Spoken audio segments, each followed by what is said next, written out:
Well, my name is Nicole Williams, and I am currently serving as an Alternative Response Program Director for the Texas Department of Family and Protective Services, the Division of Investigations. I serve here in Dallas County. I've been with the agency for 19 years.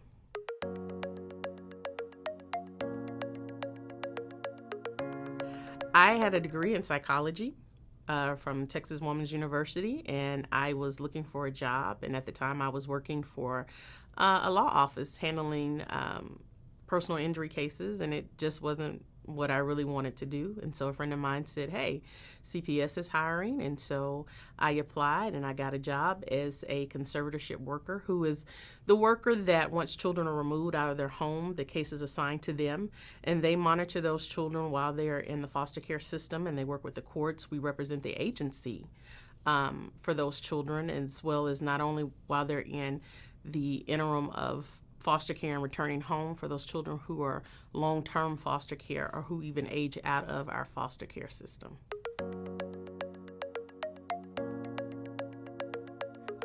Currently, as serving as a program director in investigations, I oversee a program of about 50 workers and supervisors, and we investigate allegations of child abuse.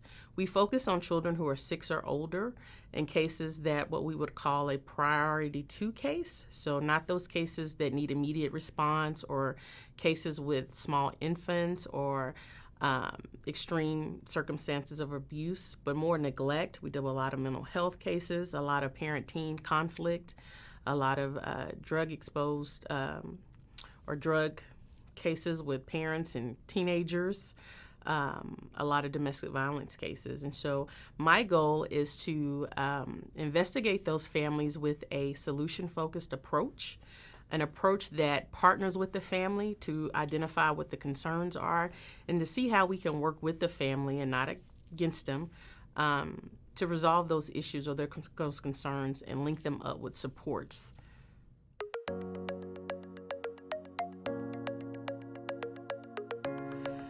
The investigation process for many children and their parents can be full of trauma. Regardless to what goes on and what the allegations are, all children love their parents. And so it's a scary situation for most families when someone knocks on your door and says, there's a concern about your family, and you don't know what to expect. You don't know what the outcome is going to be. You don't know, do I tell the truth? Do I try to cover it up?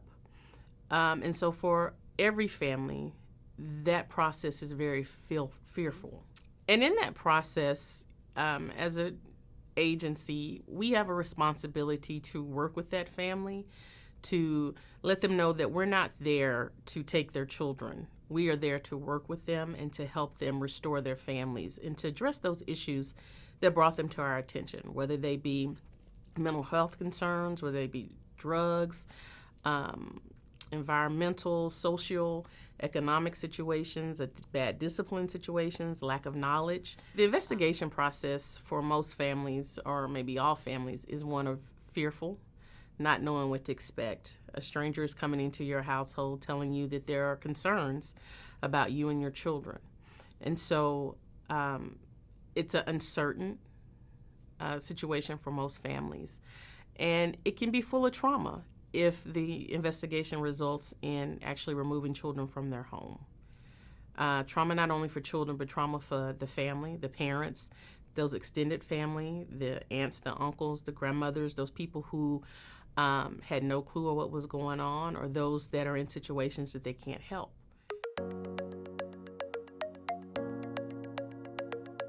Yes, I have done investigations before, and what I have found is, again, that it is scary for families because they don't know what to expect.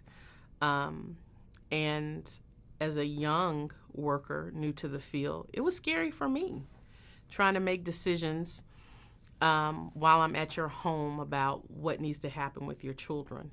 And so it is an experience for all that is involved.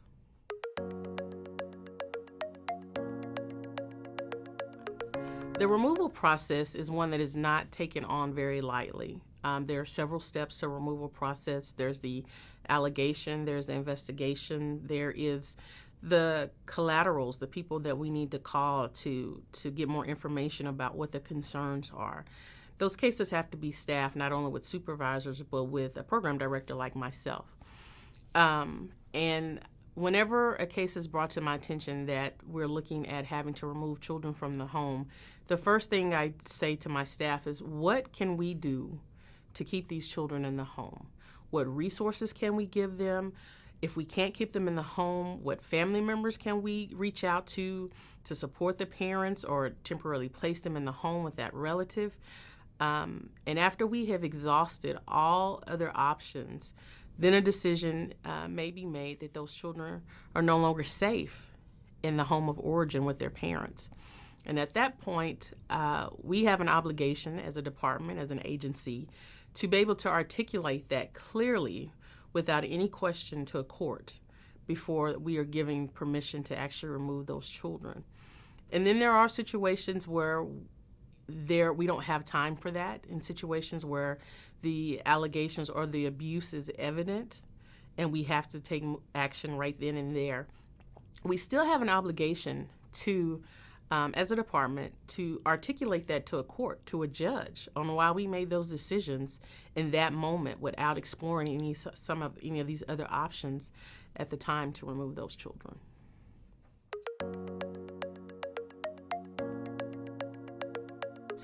When children are removed and brought into foster care and when they have to be placed, this is probably one of the more traumatic experiences for those children.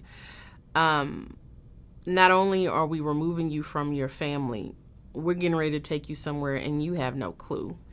And as a worker, I have no clue. So I'm not in a position to really be able to say, or I'm going to take you to a home where there are other children and you can run around and play. It's all uncertain until we find something.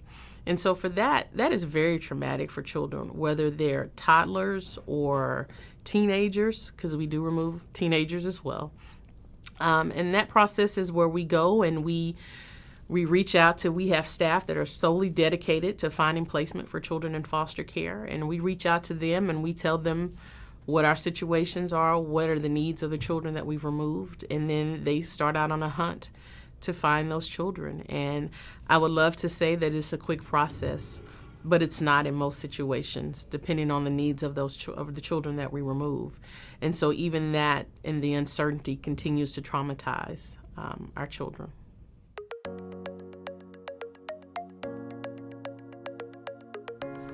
I think the best thing a foster parent can do is be reassuring to children that you're safe here and that I want you here. I think for foster children, and not only children that are being removed, but children who are in our foster care system, for some reason or other, are having to be placed in a new placement. Children need to know that they're wanted there. And so being understanding for their emotions. A 3-year-old doesn't know how to tell you, you know what, I'm really sad because I don't know where I am and you're strangers and I want my mommy. They don't know how to articulate that. But what they do know is to kick and to scream and to throw things and to say, no, leave me alone. And so as a foster parent, you have to be understanding to what that child is going through and that trauma that they're going through. And so the foster parent that can be patient and that can say, you know what, I understand, and I'm not calling the caseworker saying I can't keep him because his behavior is bad, but just really saying, you know what, I understand, and giving children an opportunity or the time to process what they've just gone through.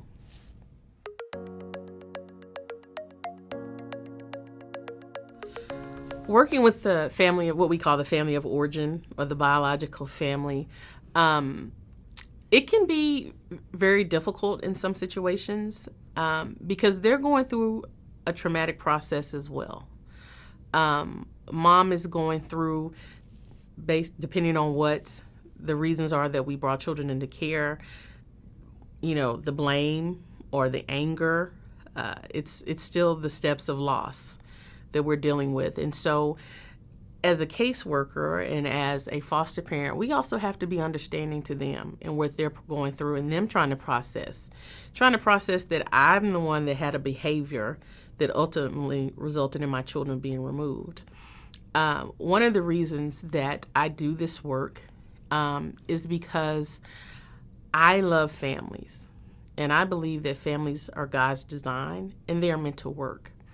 And that every parent really wants to be a good parent, but there are factors that are in play that may make that impossible, whether that be mental health, whether that be circumstances, whether that be drugs, whatever that situation is. I believe that parents really do want to be good parents. And so as a foster parent, you have to take that in consideration as well. And so knowing that they're going through a process as well and having compassion. If I can give you any bit of advice as a foster parent, have compassion for that parent, pray for that parent, that they can be able to demonstrate the behavior that's necessary to change for their children. So even if it doesn't result in them getting their children back, but that they can be a part of their children's lives, because every child wants their parent.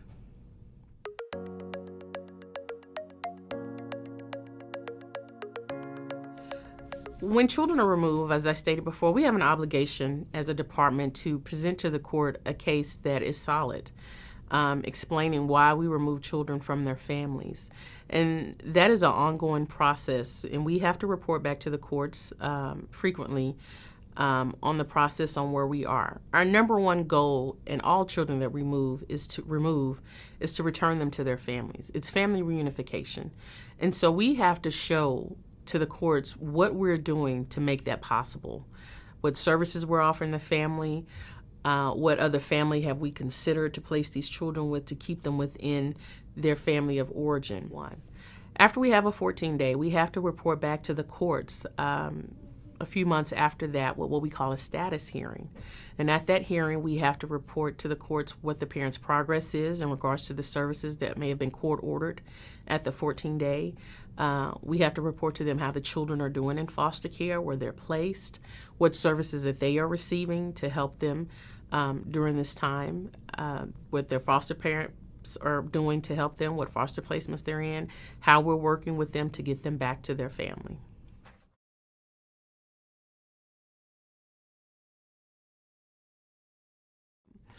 The reunification process with children in foster care from the 14-day hearing or from the initial removal is one that generally takes maybe 9 months to a year.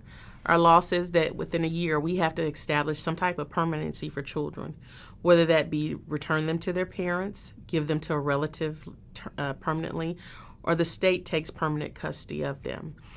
And so during the whole time, I said before that our goal is reunification with those parents. And so once we get to that status hearing, we're really looking at where we're going from here.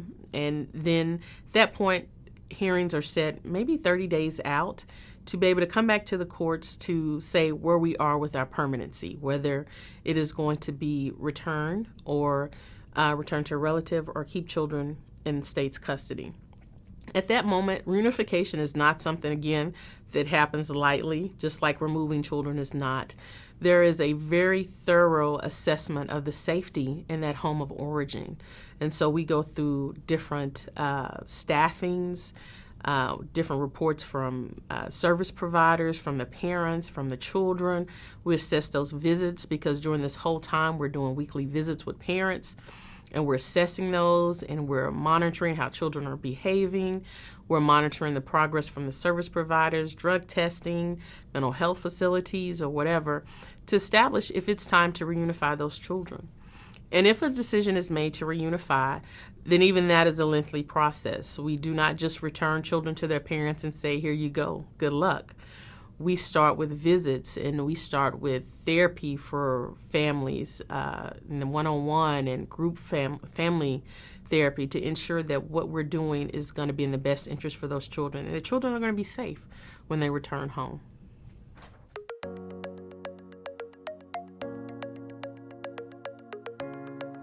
The adoption process can be a lengthy process as well. Once families' rights are terminated, a child is available for adoption. At that time, children who may have been in a home for a length of period of time can be adopted by that family. But for some children, that's not necessarily the process. Some families just want to be foster parents, and they just want to impact children's lives, and they're not interested in being forever homes. In that case, we have to find a home for those children, and sometimes that is a lengthy process. At the moment that we find a home for a child, whether it be a home that they've been in, or we've gone through a process of vetting homes for those children. Then we go through the process of them staying in that home for a length of period of time, the home study process, vetting everyone in that home again, and going through the legal process at that moment to make sure that this is going to be a permanent situation for this child.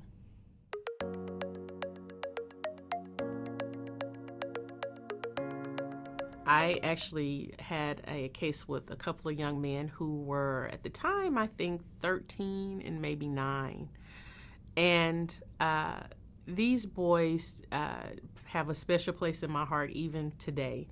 And finding placements for them was always something that I took a lot of pride in because they meant so much to me. Not to say I didn't do that for other children, but these young men really touched my heart as being their caseworker. And one of the things I learned from these boys was that fostering is not for everyone. And we went through a lot trying to find homes for them. I went through a lot with them in their behaviors, trying to find families who would say, I'm going to go the way with you. I'm going to do whatever I can to make sure that we can get you through this process, and not saying to them, you know what, I don't want to deal with you and your behaviors. You got to find somewhere else to go. One of the things that I've learned over the years from my talking to children who've been in foster care, particularly teenagers, the one thing that has been the common theme that I've heard from every teenager I've ever worked with is, the one thing that I can depend on is that I can trust no one but myself. That is a very sad place for a child. That's a sad thing for even an adult. But to go through life knowing that wherever I go, the only thing I can depend on is that may not last, and that I can't trust anyone that I'm with. And so I would say to you, if fostering is really what you want to do, you have to go in it committed to working with children. Being a foster parent is not about you. It's about you wanting to impact the lives, whether a child has been with you 20 days or 2 years. It's about that child.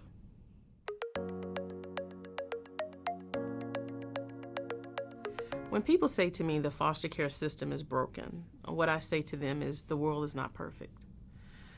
The world we live in, some can say, is broken. And those are the children that we're dealing with. The foster care system is not perfect, but neither are the children that we're working with, and neither are the families that we're working to restore. We all have an obligation to do our part, and we can't turn a blind eye to the things that are going on in the world. And so if you want to be a part of this system, don't criticize it, do your part. Be that foster parent that makes the difference in the life of every child that comes through your door. Be a part of the solution. Impact those lives. That is your purpose for being a foster parent. It is to make a difference in the life of a child that you come in contact with, whether it's just them spending the night in your house for respite for another foster parent. That is what your obligation is. So if the system is broken, do your part. Make it a better system.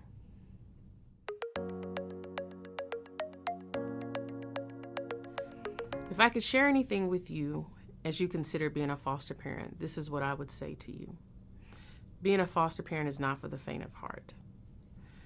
These children should be treated like they're your own children. Oftentimes, we take for granted the ability to be able to go and come in our households.